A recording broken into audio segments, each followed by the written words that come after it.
Hello, and thank you for joining us for the third episode of the SLW Institute Analytics How-To webinar series.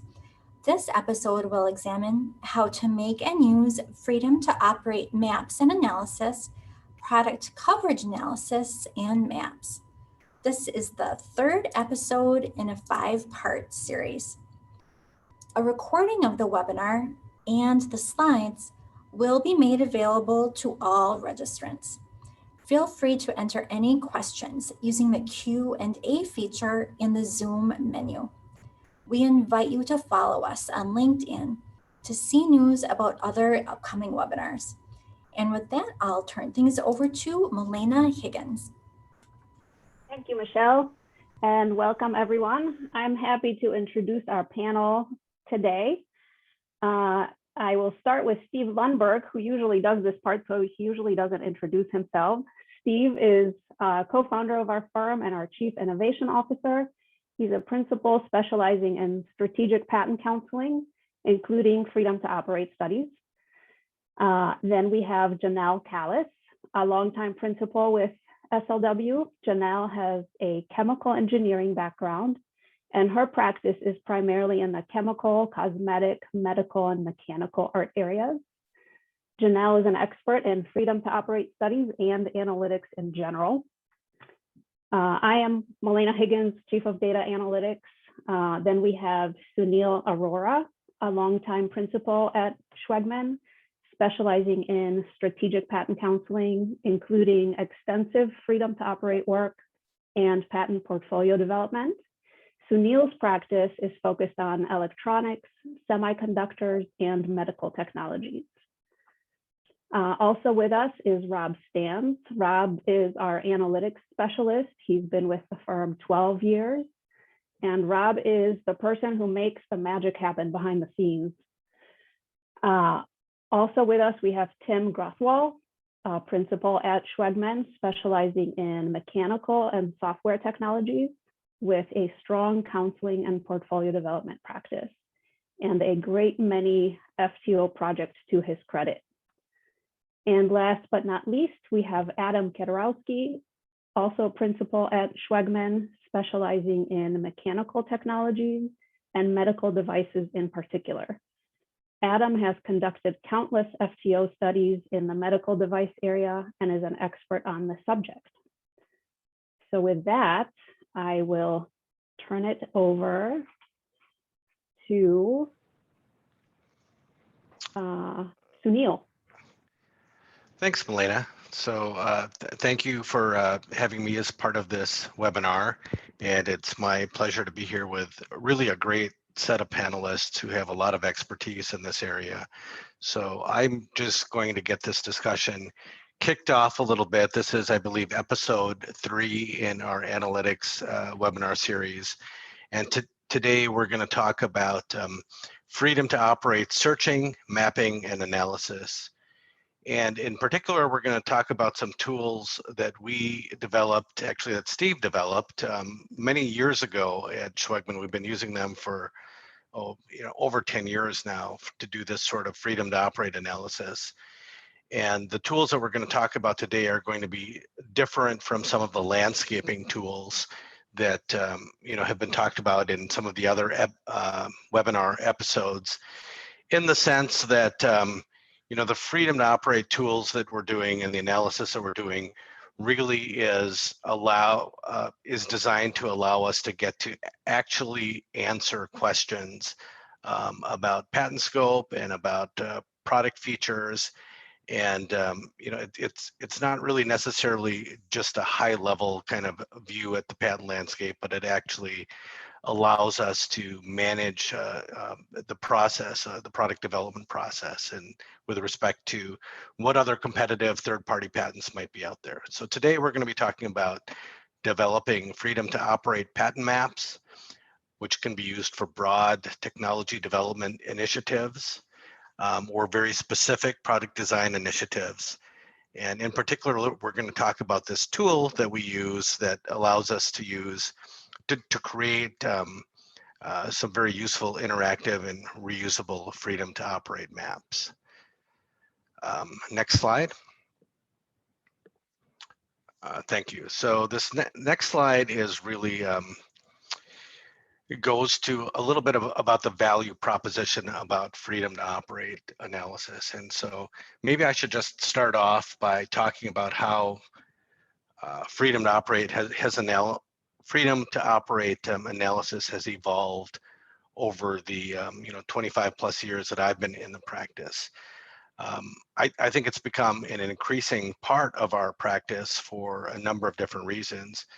And I think one of those reasons is just because the art landscape is much more crowded. There's been a lot of patents that have been filed in the past 10, 15, 20 years, and it's really um, a much bigger problem to try and get your arms around what's out there, what people have claim coverage around, and what might be a problem in terms of your own product development initiatives. So just kind of the complexity of the art space and the claim space that's out there has made freedom to operate analysis an increasing necessity. The other thing I'll just say is that in working with clients over the years, I think that clients have become much more sophisticated and savvy about the need for freedom to operate analysis. And I think that's also, it's true not just for people who are doing R&D, but also for people that are looking to invest money into a particular company and they're not looking to buy their way into a patent problem. So I know that the freedom to operate component of due diligence investigations for an investment or a transaction has increased over the years. And so that has been something that we have been involved with as a firm, both on behalf of the target company and on behalf of investors over the years too. So there are a number of different contexts in which freedom to operate analysis can arise. The diligence investigations being one of them, and the product development initiatives being another aspect of them. So in terms of the value proposition, what is the value that doing a freedom to operate analysis brings to a particular company? At least from the R&D side, I think that there's a couple different ways to look at this. One thing that a freedom to operate analysis can allow you to do with your R&D effort, especially if you can get it started early, is to design around competitor patents and to basically evaluate different sorts of design scenarios and see which sorts of design scenarios are going to be more problematic from a freedom to operate perspective and which sorts of design scenarios might lead to an easier pathway. And as I speak about this, it's easy to realize that really with freedom to operate analysis, there is sort of this chicken and egg problem in terms of when do you actually do the freedom to operate analysis. Do you do it before the features have been developed, or is there a way to at least get the freedom to operate analysis process started so you can get an early view as to what might be out there, and then keep that in mind in parallel with the actual R&D process. So that's one of the things that we're going to be talking about here is how we can do that to leverage some of the early benefits of designing and sinking R&D money into what might end up being a problem down the road. And so if you look at the different motivations for doing freedom to operate analysis, designing around competitor patents is certainly one of those motivations. Avoiding unnecessary infringement suits and allegations is another goal or benefit that can be accomplished with freedom to operate analysis. The other thing that freedom to operate analysis can do is it can help you focus your development into more open spaces and to actually figure out what might be available and less crowded, as I mentioned. Other things that we can, other goals that we can help accomplish with the freedom to operate analysis is to, in looking at the other portfolios, inevitably what happens is it ends up generating new ideas as we're talking to the domain experts on the client side and undergoing the freedom to operate investigations. As part of that, it's almost inevitable that new ideas and new ways to solve those problems emerge as a result of those discussions in terms of thinking about how to design around competitor patents. And so a lot of this freedom to operate analysis involves not only identifying problems, but can help identify opportunities as well. And with that, I think we'll turn to the next slide, and I will turn it over to Adam Kudrowski. Hi, thanks, Neil. I'm Adam Kudrowski. Very happy to have been invited to join in on this panel. It's a great group with a vast amount of knowledge in this space.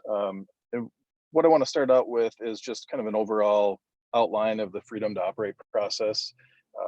As if you've ever been involved in this type of analysis, you'll know that it can become very complex and you know, a little cumbersome, but we've kind of boiled it down to, you know, a few main steps that I'll highlight here, and we're gonna go in these in much greater detail in the following slides. But just kind of as a general high-level outline, the first consideration is defining what the client goal is, and Sunil touched on this a bit, but you know, are we clearing a brand new product? Are we evaluating an existing product that's been sold for years as part of an IP due diligence analysis? Are we evaluating alternative designs, like Sunil had mentioned, if you're early in the process and trying to identify what potential infringement issues you may have with different designs, or like I said, IP due diligence could, from an investor side versus versus a company side. There's a lot of different factors to consider. So it's kind of the most important thing to start out with, define what the goals are, and then scope the project. That could involve factors such as which jurisdictions, might you offer a product for sale? Where are you going to manufacture? Are you, considering device type claims, or is, a surgical method, for example, is that what you really need to clear? So scope that out and then move on to the initial search and review. And this is really a joint effort, and we'll touch on different searching options, but joint effort in the sense that it's typically not just our firm, our attorneys involved in this process. We oftentimes tap the engineers at a corporation for their input, in-house counsel, and so it's really a team effort at that point to kind of analyze the search results and kind of review the landscape that you've identified. And then next step would be determine whether subsequent searches are needed. That may occur because you realize you missed an aspect that you should have searched, or things change over time, and so you want to make sure that you kind of have that check in the process that you're covering everything that you really need to cover. And then kind of the final two is analysis and reporting. And those are pretty self-explanatory, and we'll touch on those in greater detail later on. So that is it. Next slide, please. And I think we'll turn it over to Tim Grothwell.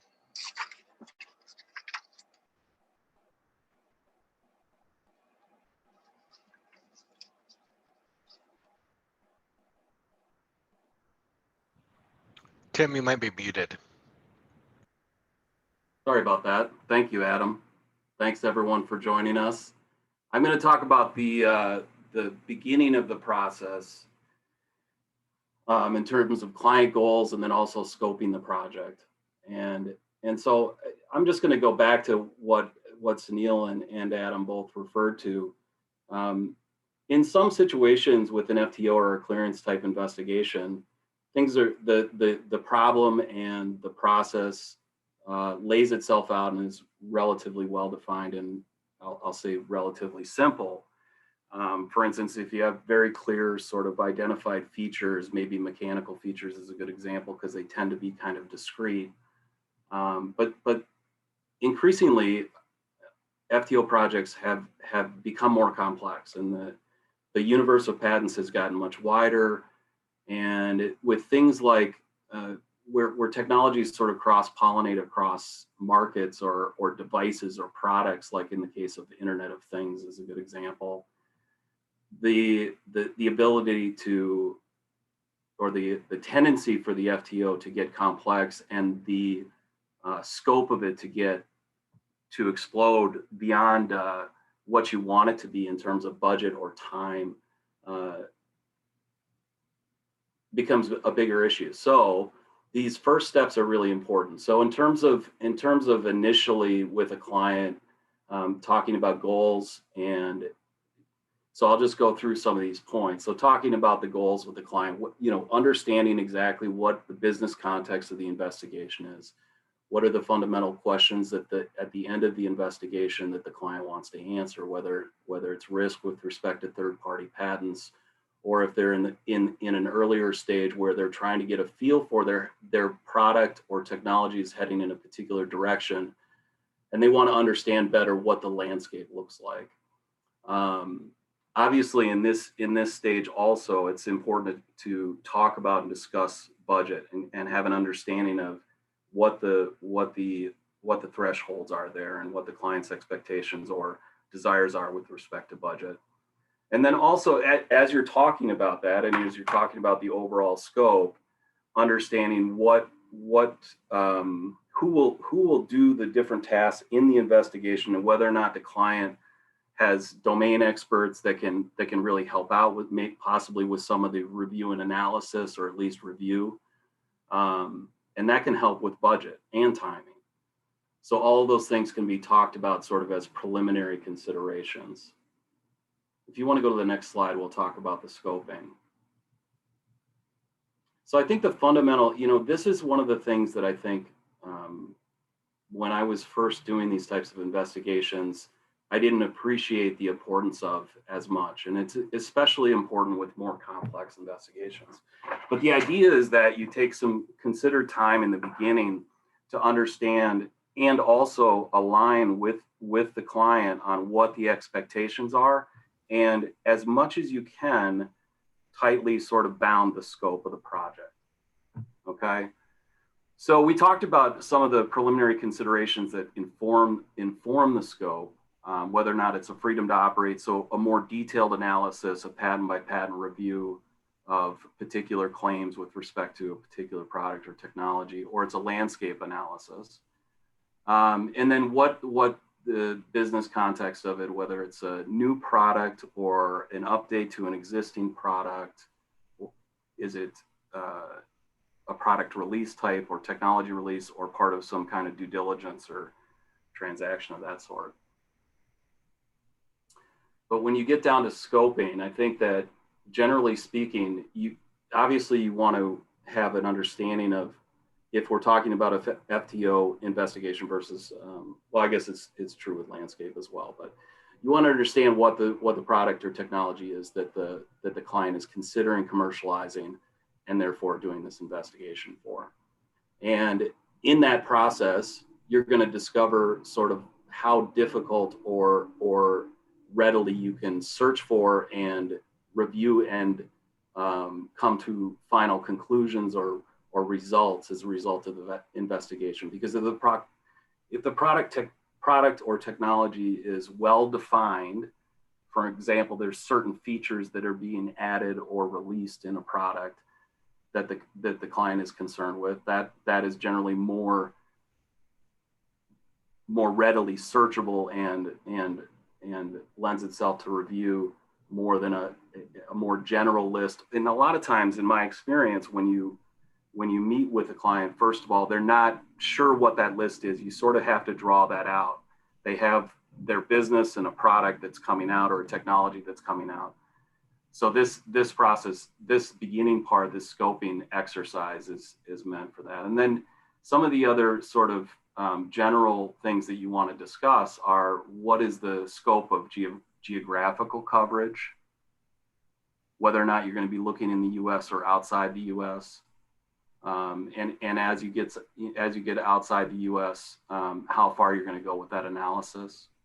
Also, if there's some situations where the client knows that there's particular competitors or particular companies that hold patent portfolios that are relevant.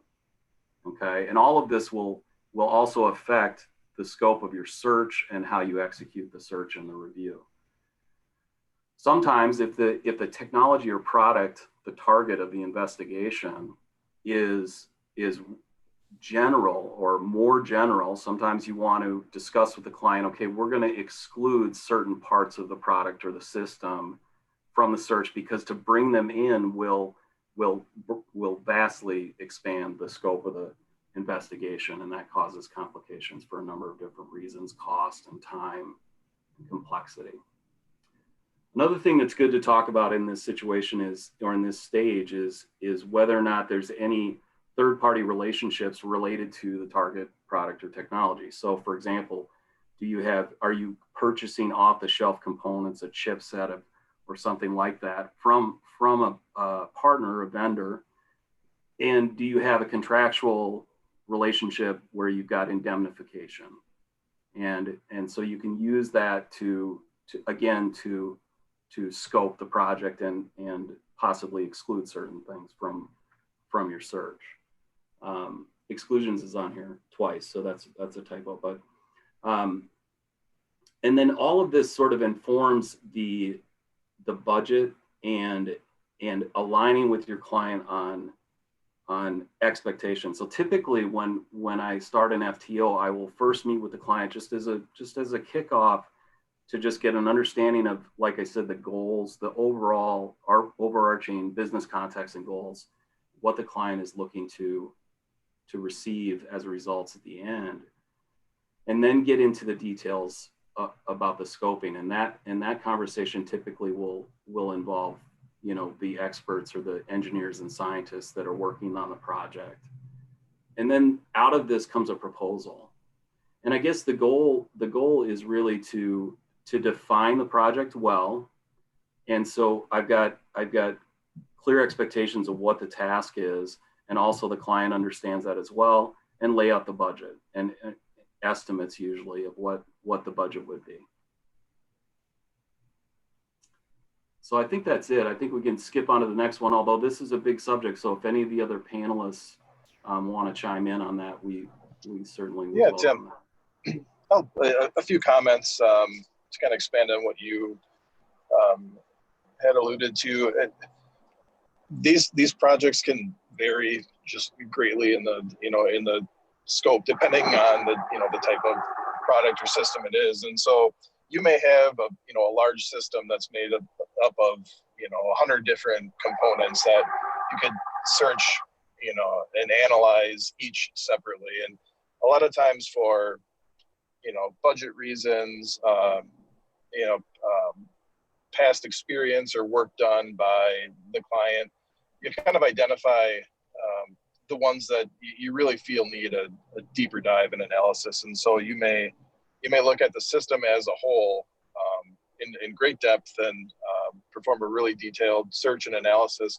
There may be certain components that are slight variations of something that's been done before, something that is not covered by patents because it's been that way for so long, and the structure hasn't changed much. And so there may be limited searching on particular components. And so even within kind of this one project, you may have search 20 different things at 20 different different levels, and so kind of customizing that to what the client needs and keeping cost in mind is something that we routinely do. And then also Tim mentioned licensed patents and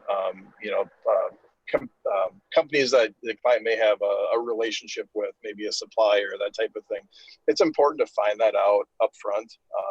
We've ran into situations in the past where we've uncovered some patents, and I thought, well, this is dead in the water right here. I mean, this exactly reads on what we plan to do, and then come to find out afterwards, well, that patent's been licensed to our client, which is really great. It's difficult to find that out late in the game, but at least I guess it does two things: relieves your stress level, and then also confirms that you did a good search to start with. And so, but always having that information out in front of you at the beginning can help alleviate a lot of headaches. So thanks, Adam. There's one other thing that I should have mentioned.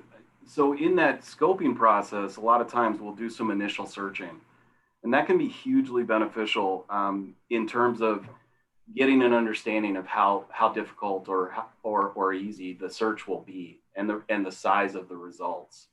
And a number of other things can fall out of that. It's the beginning of designing the search and understanding the way that you might search, whether it's keywords or classification or other methods. And so that initial searching step really helps scope. It really helps inform, especially generally, the overall cost and budget of the project, and starts to get you up to speed on what the patent landscape looks like. So that's also an important part of the scoping process. Yep. Yes, Tim, that's correct. Searching is really, this is Janelle Collis, searching is really the core of a freedom to operate opinion, because in a search, what you're looking for are patents having claims that may be infringed by the proposed product or process. The first step in FTO analysis, at least from a law firm perspective, is who should perform the search. Should we keep it in-house at the law firm, or should we send it out to a third party?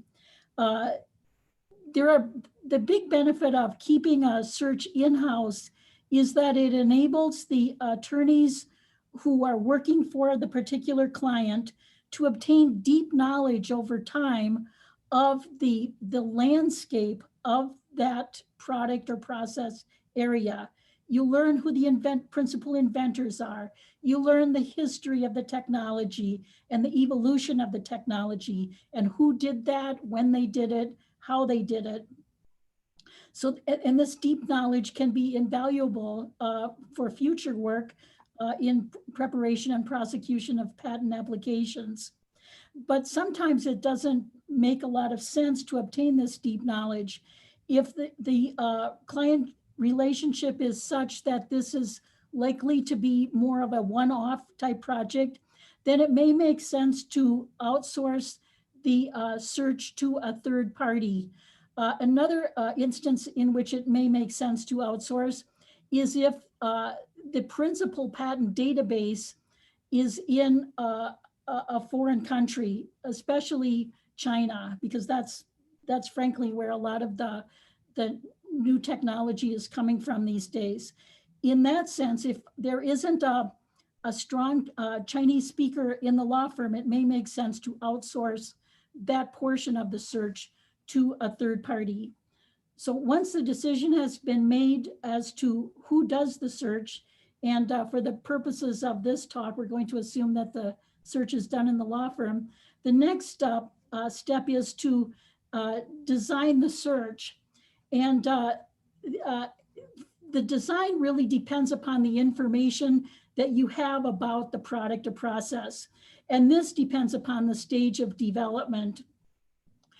If you're early in the stage of development, you're more likely to see a lot of hits than not. Maybe it's not it doesn't happen every time, but it's more likely to be a rule of thumb, because you don't know the specific details of the proposed product. They haven't really been fleshed out yet, but you know kind of the core. So the search will give you an idea of the art that's in the core. So the next step in designing the search is probably to actually perform the search. And I typically do my initial searches using keywords and sometimes assignees. I use a Derwent innovation search engine, and I search the claims abstract and title. But a Google search, a Google patent search is actually quite a good search too. what you really want to find out in that initial search is, are you dealing in a minefield or a desert? If you're dealing with in a minefield, that's indicative that this new product or process may be in a landscape where there are many patents with claims that may be infringed.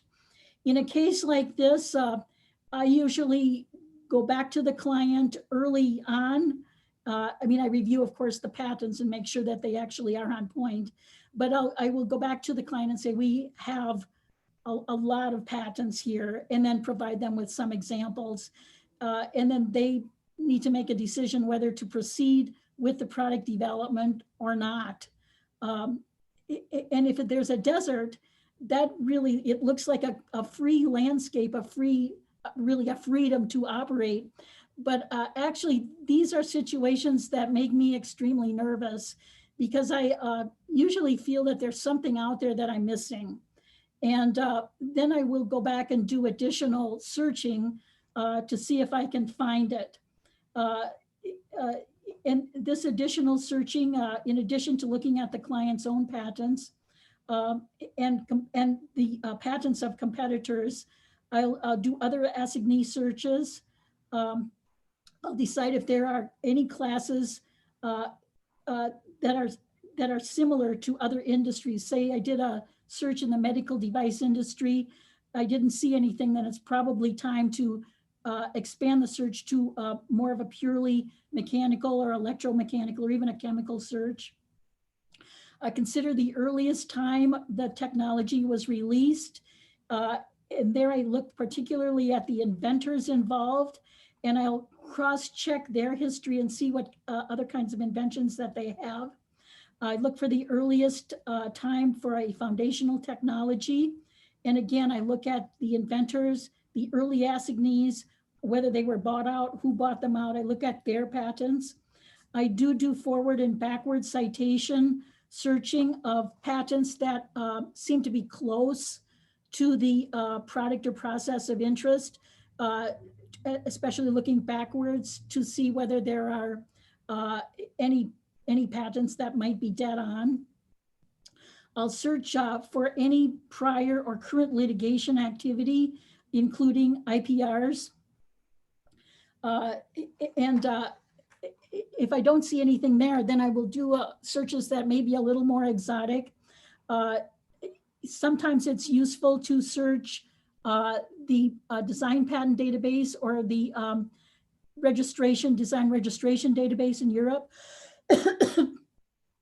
And I've even done trademark searching from time to time. Now I do this by assignee, but I've had instances where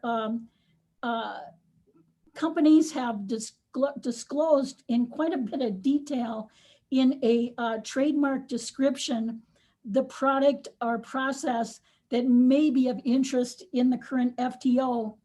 And what can be particularly useful in a trademark search is that the owner of that trademark or trademark application, trademark, has to disclose the date of first use. So that can be actually very valuable. And many years ago, I used that information to actually invalidate a patent that was identified in an FTO.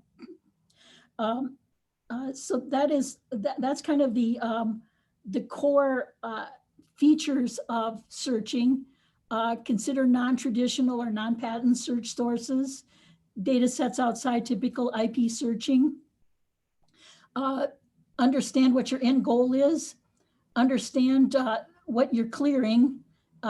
There may be multiple components, and here, as the product gets more refined, you can narrow down the search. And in this case, you would do actually multiple searches at different periods of time in the product development process. So it would be your final search where you probably have already identified patents of interest, and you'll continue to monitor those patents in view of changes in the developing product or process. uh, I do select relevant results from an initial search and as discussed, iterate in subsequent searches. Certainly consider the client's own patents. I do classification, keyword and assignee searches, forward and backward citation searches, and litigation activities extremely important. The next step after searching and organizing the search results into a report is the review, and that will be discussed by Tim. Janelle, can I jump in here? We have a question from the audience. Sure. And this would be a question to all the panelists. A question is, what high-level advice do you give to startups who have a limited budget to do an FTO?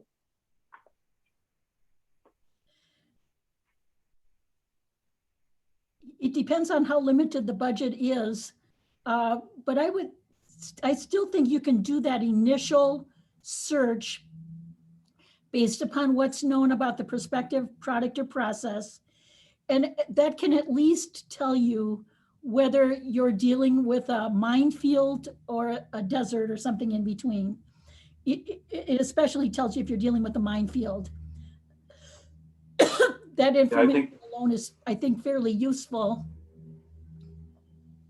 I think that's a great suggestion from Janelle. I would also say that with companies where the budget is a big concern, like a startup, and also the scope may not be that well defined because they're starting up and everything's in development and in flux. You can get creative with who does the work. So, for instance, you could help design the search and then have initially the client look at the results. You do want to be careful because it's important in an FTO where you're really looking at infringement risk that a patent attorney does the analysis. But yeah, you can get creative with the scope of the search because you can cast the net very wide or more tailored, and that's really a choice that you make. And so you can get creative with that and try to attack most of the risk that's present, but not all of it, and thereby reduce the scope. So you can, I think another two things that you can do with startups or people with limited budget or clients with limited budget is to divvy up the tasks and assign some tasks to the client to do themselves, and also work with the scope. And Tim, I would just add on.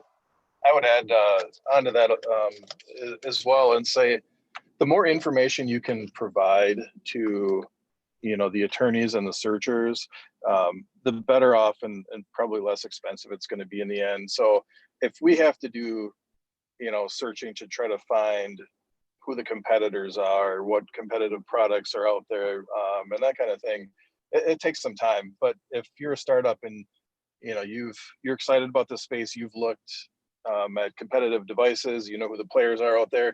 If you come, to a patent attorney with that and say, here's what we know, that can save a ton of time and cost. And so never be afraid to provide too much information because typically it's always helpful. And, the more of a running start we can get, the better.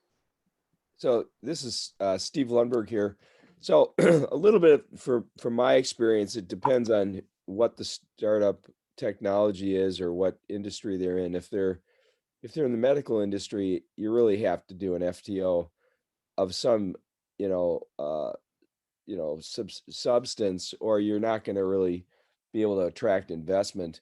No one wants to buy a lawsuit, and in med tech, people are aggressive with enforcing patents, and also it takes so long to develop the product and get it released. You can't change the design much after that. So, I mean, you're really going to have to get a budget for it. You can do a little preliminary look at, find out if it's a minefield or not. But once you get past the point where you want to commit, you just have to have budget. Now, if you go to some other technology area like software, I mean, usually if you got no money and you're just kind of getting rolling, I'd say, okay, who else has a product like this? You look at what that, if it's a large company that typically doesn't ever sue a startup, I just not worry about it, because you're not going to get sued. You're going to have to deal with it eventually, but you're not going to get sued initially. And you can kind of work different scenarios out as the company becomes successful to defend that. But if there's another competitor and they're really aggressive with their patents, you at least better look at that. So there's different ways this is all about going to the scope again, but I figured I'd add that to the conversation. And maybe, so this is Sunil, the one other thing that I would add is sometimes with the startups, the objective is really to do maybe something that isn't a fully in-depth freedom to operate investigation. Maybe it's enough of a look to give investors some degree of comfort. And there are situations where it does make sense for us to rely on outside low-cost search providers. Like I believe it was Adam or Tim that cautioned, you still really need to have an attorney look closely at the results and figure out what makes sense. But there's sometimes there's things that you can do. Sometimes you can find an expired prior art patent that sort of serves as kind of the poor man's FTO in terms of some freedom to operate, and in terms of what exactly constitutes just practicing the prior art, and then what is the startup's new contribution to that. So looking at those sorts of things can help kind of bound what the scope of the risk might be. And as Janelle said, she said maybe look at trademark databases. Sometimes in the medical device space, as Steve alluded to, there are other databases in terms of FDA databases, and there are predicate devices with submissions that kind of give you hints as to what the validity of some of the patents that are out there might be. So I mean, those are all things that are very commonly encountered, and there are ways to try and get at least some degree of answers and risk mitigation for those startup companies. I'm going to say something very self-serving at this point, which is the best thing you can do as a startup is get a patent attorney that knows what they're doing and has done a lot of these, because most of the time they'll be able to take advantage of all these tricks of the trade to divert you away from spending a bunch of money that you don't need to spend.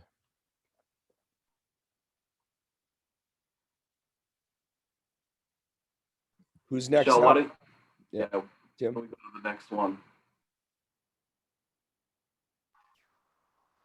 Yeah, Tim, So, I can. Yeah, go ahead, Adam. Go ahead. No.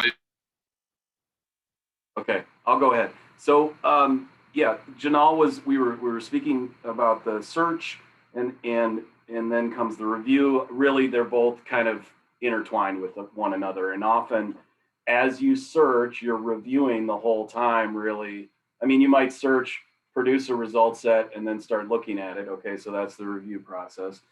Obviously, the overall idea here, if it's an FTO, is that you're looking at what third-party patents cover. So ultimately, you're going to be looking at the claims compared to the target, your client's technology or product that they're considering commercializing. And so I think that one of the big things that I'll say about the review process, in addition to the fact that as you review, sometimes you update and tune the search. So backward and forward is a good example. So, it's not uncommon in FTOs that I do to start with 1,000 or more patents, and sometimes it gets substantially larger than that. So it's a lot of patents to look through. But sometimes in the beginning, you get lucky, or your search is really well devised, that you run across a patent that's really on point early on. And you can use that or things that happen like that in the review process to tune your search. So you can take that patent and then backward forward citation on it, take the patents that come from that, do a compare with your initial results, get rid of any duplicates, and now you've got a bunch of patents that weren't drawn in by your search initially. And you can look at those and see, was there a keyword that I used that didn't pull in these other patents that are relevant, and what keywords are they using? And you could add that to your search and iterate on that process. The other thing is that I generally review the results iteratively, and with each step, you get to an increasing level of specificity. So a lot of times the initial review is titles and abstract and drawings, depending on the character of the invention. I'm a lot of the stuff I do is mechanical, so drawings are a very efficient way to review patents in these investigations. And then so I might start with 1,000, I'll do an initial review and be able to exclude a large number of them, and then all of a sudden I've got a result set of 250, and then I'm starting to get into the description and the claims in particular. So that can be a helpful tool as well in terms of just, again, reviewing the results, starting at a high level of abstraction and getting more and more specific as you winnow and cull the results and are able to exclude a large number. Yeah, and ultimately, it really depends on the character of the investigation, whether it's more of a landscape versus a targeted FTO, and also the technology or the product. So if the technology or the product is less well defined and more general or generic, you may go through multiple rounds of review on my part, and then meeting with the client to help them further narrow or cull the list and exclude certain features. Also, the other thing that happens, I think, with projects where the target technology or product is more general, more generic, and less well defined, is as you go along, we will bucket the results. So I'm not able to exclude. I've started with 1,000. I get down to 250 that I'm not able to exclude at that point. But I'm in that process, in those 250, I might be throwing them into buckets. Like, these relate to the actual electronics, the circuitry of this product or technology. These relate to functions. These relate to particular functions that seem like they might be important. And then you can review that with the client, and it's a way that you can first explain the results and also have a discussion about, oh no, the client can tell you, we're not worried about that it's outside of the scope, or we purchased that off the shelf and we have indemnification for example, the chipset or something like that. But ultimately, you're winnowing this large result set down to a manageable set that you will then review in detail with the client. So on a targeted FTO, you might get down to 20 to 50 patents where you do a claim by claim review with the client. And we'll talk about this more in subsequent slides, but a claim by claim review with the client, and then obviously memorializing when you exclude something, what the reasons for exclusion are. So that's a pretty good overview, and anybody that wants to jump in on the review, because again, this is a big subject. So we got a few topics left to get through, panelists. So I think we should probably keep that in mind. We got about 10 minutes left. So yeah, Steve, I can move on to the next slide, the client review of culled results. And I'll run through this quick because the few slides that we have at the end, I think are going to be of interest to a lot of people. So I want to make sure that we have sufficient time for that. But just kind of as a quick summary of what we would typically do once we've internally reviewed results, done some analysis, is we will get together with the client and kind of run through those. And so, if we've done any sort of classification, that could be helpful to reduce the number of results we're going to discuss with the client. You could consider doing like a risk classification, maybe low, medium, high, and kind of get rid of the low-hanging fruit in the low classification and focus on really those patent claims that may be the most interesting to the client or potentially the most problematic. And the next two steps here are really combined. We have them separated out, but discuss necessary follow-up analysis or searching, and then determine whether a deeper analysis is required. Those go hand in hand, and that may involve, determining, did we miss something? Do we need to do follow-up on something that wasn't performed? Do we need to look at a file history of a particular patent claim just because it remains potentially problematic, and we need to dig a little bit deeper and see if we can interpret the claim in a way where we wouldn't infringe. Doing things like litigation or post-grant review, searching to make sure that the patent hasn't been invalidated, and then potentially some invalidity searching and analysis, if we feel that may be appropriate. And then finally, we would definitely want to confirm that the scope that we set forth in the beginning has been successfully implemented. Did we accomplish all of our goals? Are there any holes that we need to fill? Any loose ends that we need to tie up? Make sure that that's done before we would move on to any sort of final reporting. So with that, I will turn it over to Sunil. Thanks, Adam. We can go to the next slide. All right, just in the interest of keeping things moving along, I'm going to go through this slide rather quickly and just talk very quickly about deliverables. And the summary from this slide, the takeaway is really that what we actually deliver is going to depend on the context of what's needed. Are we reviewing a product release? Are we doing our investigation in the context of some kind of a due diligence for a transaction? And if so, are we on the target company side or on the other side of the transaction? And so one point that I will say is that not everything rises to the level of having a formal written freedom to operate memo. Not every occasion warrants the expense of that. And as you'll see in some of the subsequent slides, our process is sort of a self-documenting sort of process for kind of keeping track of things and for managing what patents have been cleared, and for keeping track of why we believe we have a clearance position that we do.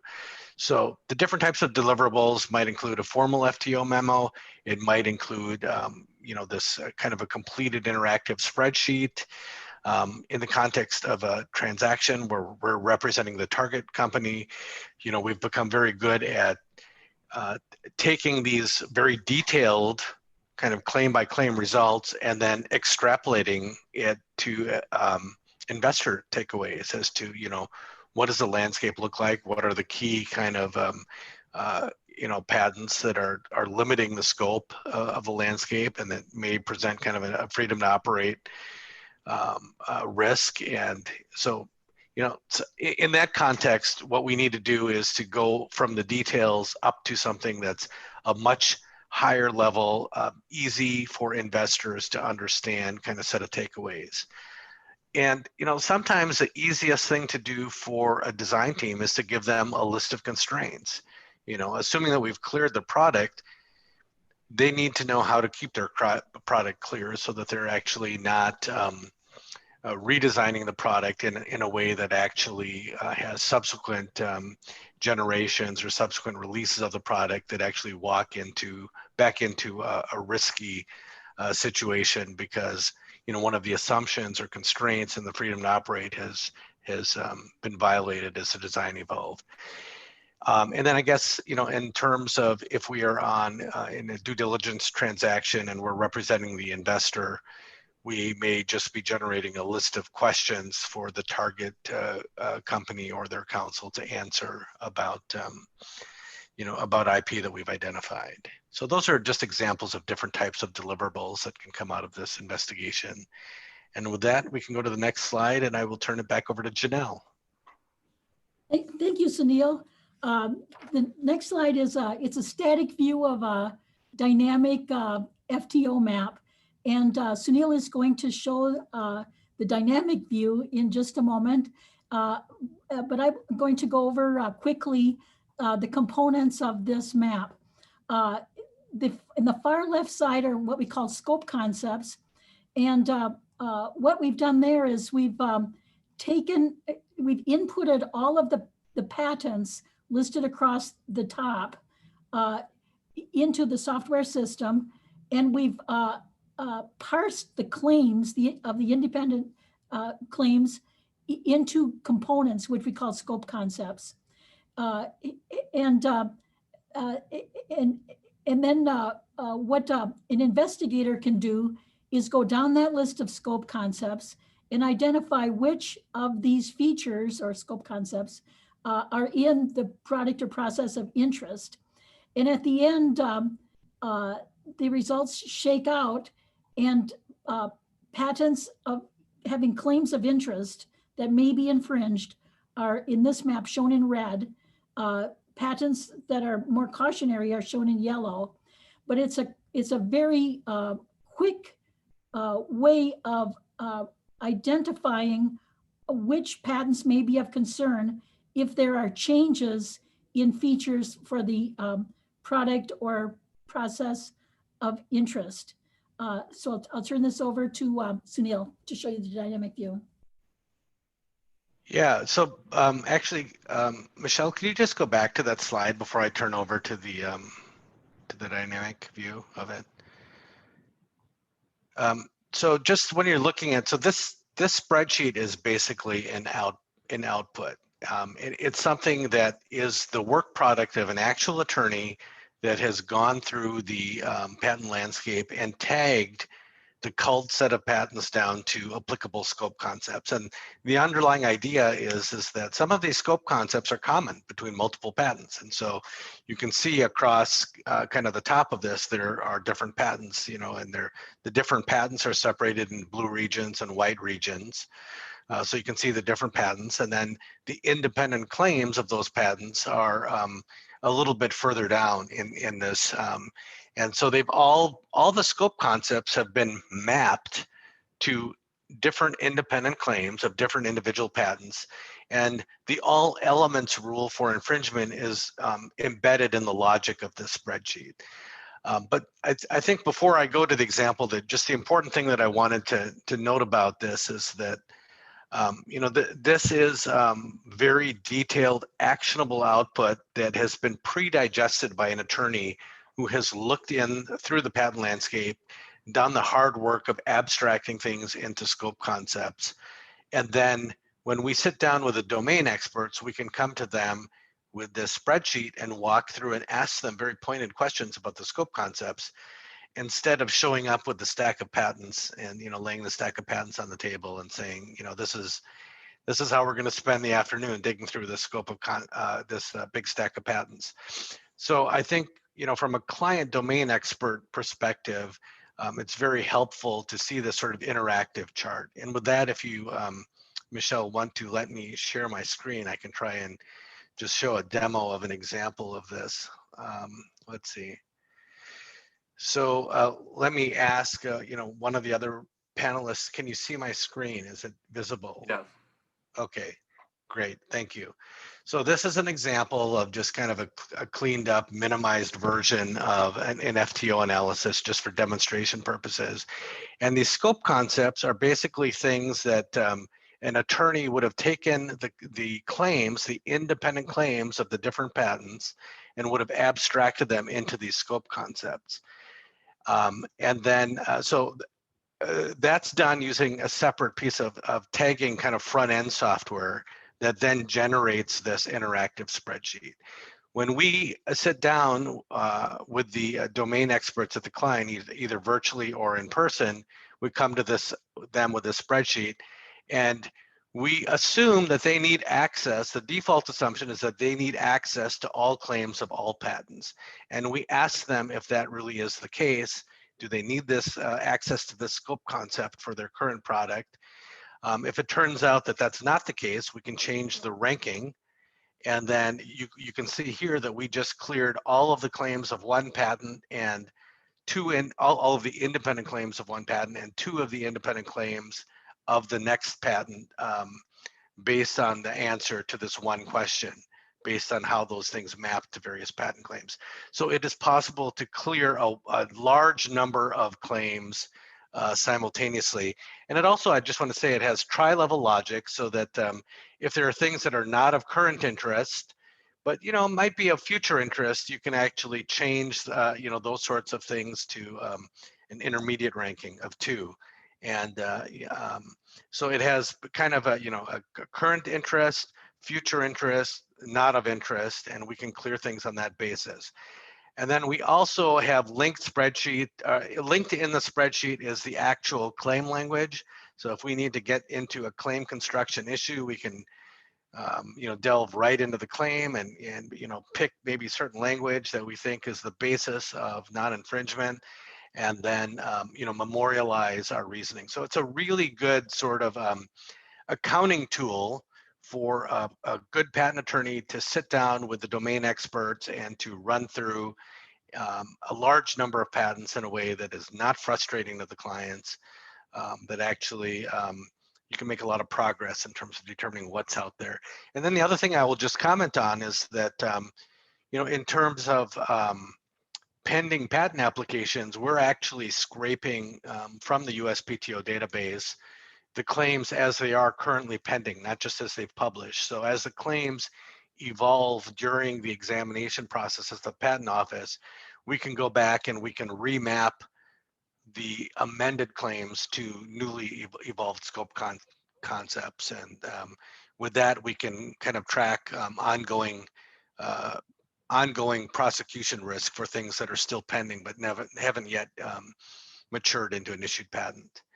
I am a little bit over the time, so I don't know if any of the other panelists want to comment on that, or where we want to take the discussion from here, but I'll stop my screen share now. Thanks, Sunil. I'll be quick. I once used this on a conference call. The business company's business unit was in New York. Their inventors were in Los Angeles, and I was sitting in Minnesota.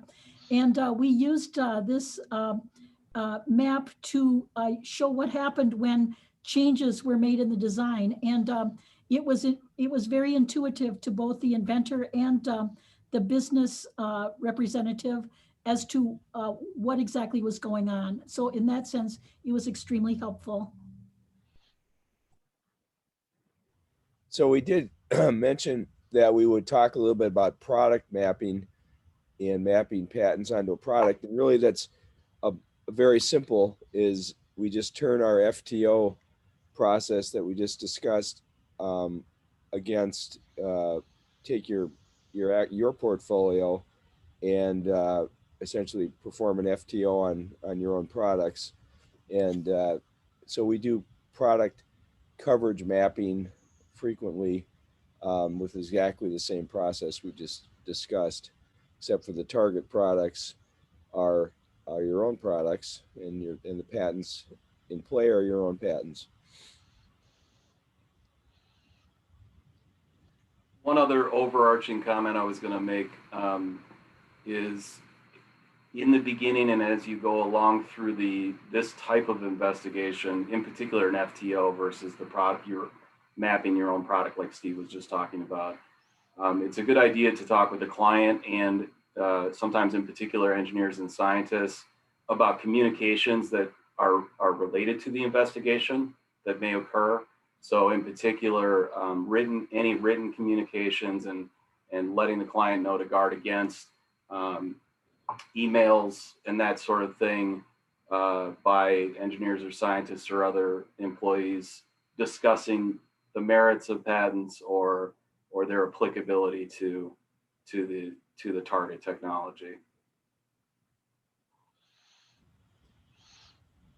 Well, we're over on time. I wish we had more time to answer some more questions, but I think we basically have to wrap it up. So maybe go back to Michelle, and thanks everybody for attending today. And we're sorry we couldn't get to everybody's questions.